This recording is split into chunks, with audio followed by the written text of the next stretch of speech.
moments later. Assalamualaikum warahmatullahi wabarakatuh.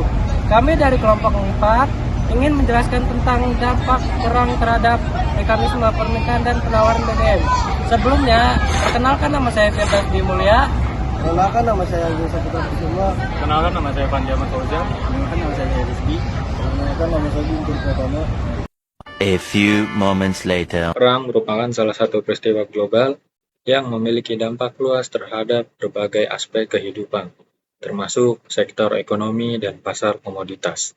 Salah satu komoditas yang sangat rentan terhadap ketidakstabilan geopolitik adalah bahan bakar minyak, atau kita sering sebut BBM. Bahan bakar minyak merupakan kebutuhan dasar dalam sektor transportasi, industri, dan kegiatan produksi lainnya. Ketika konflik berskala besar terjadi, seperti perang antar negara atau dalam negeri, mekanisme permintaan dan penawaran BBM akan mengalami perubahan signifikan yang memengaruhi stabilitas pasar dan kesejahteraan konsumen. Teori permintaan dan penawaran. Teori permintaan adalah jumlah barang atau jasa yang bersedia dan mampu dibeli oleh konsumen pada berbagai tingkat harga dalam periode tertentu. Hukum permintaan menyatakan bahwa semakin rendah harga suatu barang, semakin besar jumlah permintaan, dan sebaliknya. Semakin tinggi harga, semakin kecil jumlah permintaan dengan asumsi faktor lain tetap. Teori penawaran. Penawaran adalah jumlah barang atau jasa yang produsen siap dan mampu jual pada berbagai tingkat harga dalam periode tertentu.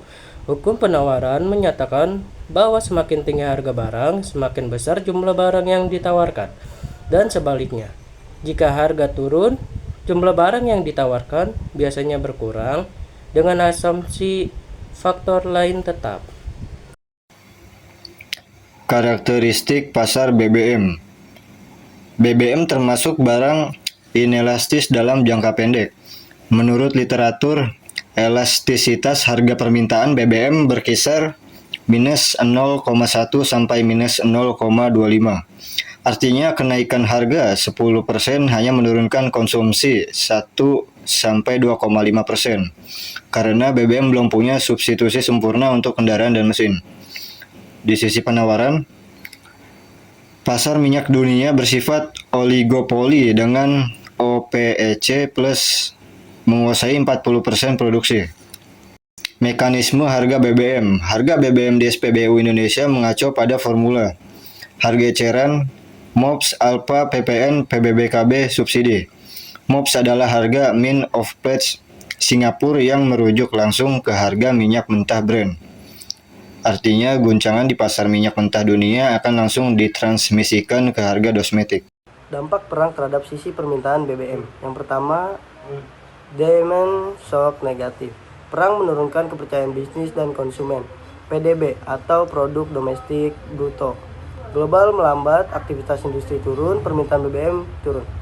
2. Perceptory demand. Kekhawatiran pasokan terganggu membuat negara dan perusahaan menimbun BBM. Permintaan melonjak sesaat. 3. Efek substitusi. Jika harga tinggi berkepanjangan, konsumen beralih ke transportasi umum, kendaraan listrik, atau energi lain. Dampak perang terhadap sisi penawaran. Yang pertama, ada gangguan fisik, yaitu kerusakan kilang ladang minyak dan blokade jalur pelayaran seperti Selat Hormuz yang membuat pasokan fisik hilang. Yang kedua, ada sanksi ekonomi, yaitu embargo terhadap negara produsen mengeluarkan suplai dari pasar ilegal. Yang ketiga, kenaikan biaya, yaitu premi asuransi kapal dan biaya freight naik karena risiko perang. Biaya jadi produksi naik. 4. Respons Office Plus. Kartel dapat menahan atau menambah produksi sebagai respon politik. Ini menambah ketidakpastian. Konflik di Timur Tengah bukan sekadar isu regional. Jika perang meluas dan jalur strategis seperti Selat Hormuz terganggu, dampaknya bisa menjalar ke Asia Timur, Asia Selatan, hingga ke seluruh dunia, termasuk Indonesia. Hampir 20% pasokan minyak dunia melewati jalur itu setiap hari. Negara seperti China, India, dan Jepang sangat bergantung pada energi dari kawasan tersebut. Jika distribusi terhambat, harga minyak akan melonjak. Biaya produksi dan logistik naik, harga kebutuhan pokok ikut terdorong. Dampaknya, inflasi meningkat dan pertumbuhan ekonomi global melambat. Indonesia memang bukan pusat konflik, namun Indonesia masih mengimpor minyak besar dan terhubung erat dengan perdagangan global.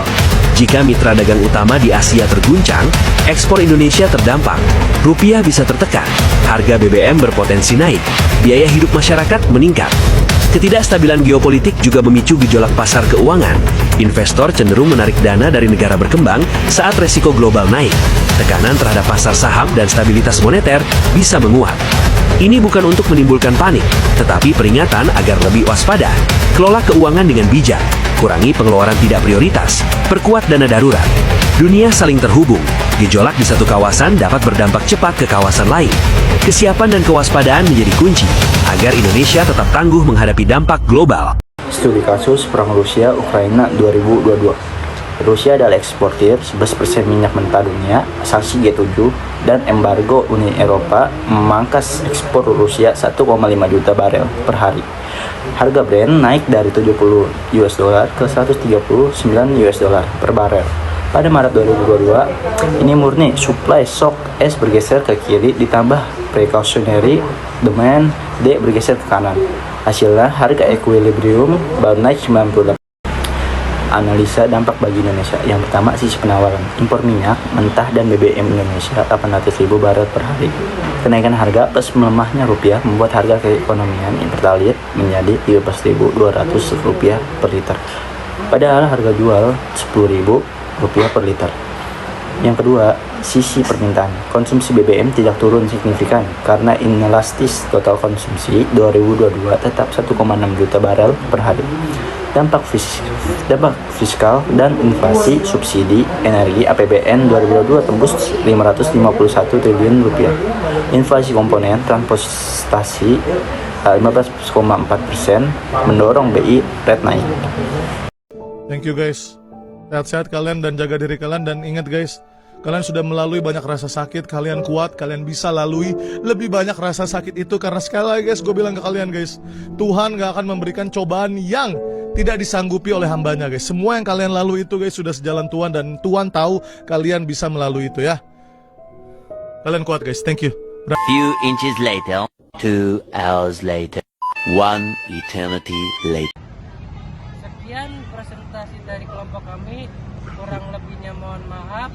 Wassalamualaikum warahmatullahi wabarakatuh.